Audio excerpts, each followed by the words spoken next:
नमस्कार नमस्कार. सर. तर आपलं नाव आणि पूर्ण पत्ता एकदा सांगायचं. स्वप्नील गणेश राठोड, पत्ता तालुका परतूर, जिल्हा जालना, कनकवाडी. अच्छा आम्ही हे महिन्यापूर्वी सोडलं होतं. अच्छा. तर RPS 76 आणि बॅक्टेरिया किट सोडायच्या अगोदर या आपल्या केळीची कंडिशन कशी होती? कंडिशन थोडी खालवलेल्यासारखी होती. वाढीत काही वाढीत थोडा फरक जाणवलं हे सोडल्यानंतर.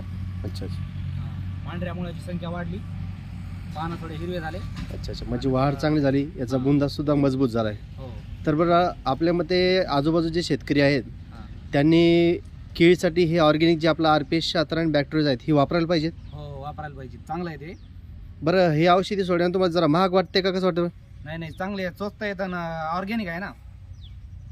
बरोबर आहे. तर आज आपल्याला ऑर्गॅनिक काळाची बी गरज आहे. आज पेस्टिसाइड्स म्हणजे केमिकलचा वापर करून करून आपण शेतकरी जास्त खालावत आहे, परंतु रिझल्ट पाहिजे तेवढे मिळत नाहीत. बरोबर आहे. चला ठीक आहे.